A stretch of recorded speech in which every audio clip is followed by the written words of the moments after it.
CM સાહેબ પેલો પુષ્પા ચોધરીનો બહાર જઈને માલ વેચી આવ્યો, સિંધીગઢના બહાર જઈને. આપણો માલ બાલ વેચવાનો કે નહીં? લોડો જોન તો વેચ્યા આવ્યો, જોન તો ગોડો મરી આવે પૂછ્યા ઘાસ્યા વગર. એનું કરીએ કોકીને બોલાવા લોડાનો હોય. આવ્યો જો પુષ્પા લોડો. ખબર પર કોઈ લંડ બંડ મેલી દીધો કહું. ઓકો નોકો રે જોવો કે સીએમ સાહેબ સમજાઈ દેજો, હું તમારે કહેવાય આવ્યો. અને તું લોડા કોંડા રેડ્ડી લોડા, એક વખત તો બાડી બીજી વખત બાડી કરી નાખે. માં ચોધી પુષ્પા ગેરેજ નું કામ ચાલુ કરી દે. વકોક નું 407 પકડી કરી નાખે.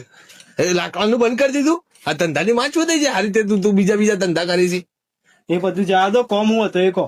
એટલે તું માર જઈને બાર વીચી આવી લોડા આપણો માણસ તો રાખ્યો. અને ચંદ્રીગઢમાં જાતે જઈને ગોડમાં રહી આવ્યો.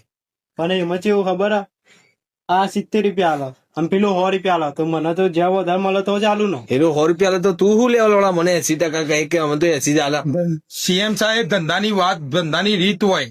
ધંધાની રીત લે તું 20% કમિશન લોડા ખાઈ અમારા ખીચડી રહે તું લઈ જાય. સીએમ ની તું તો કોટે મારા બેસી જાતા જાણે તું તો મારી સીટી પર બેસી જાય લોડા. કાલથી લોડા તમારા ધંધામાં નહીં રહો. ના લોડા જોડે ધંધો કરવા તમે પુષ્પા જોડે ગોડમાં રહી લો. જાઓ. આ મારો હવે લોડા સાંભળશે. પુષ્પા તારો માલ ના મળ્યો. હું મળે તો લંડન નહીં મળે, અને લંડ મળશે તો હું નહીં મળું. અને બેને તારા હંગાત જવા હોય તો બાથરૂમમાં આવવું પડશે. તારો લંડ તારી ગોડમાં પાછો ના કાઢી દઉં ને તો મારું નામ શીખાવર લોડો નહીં.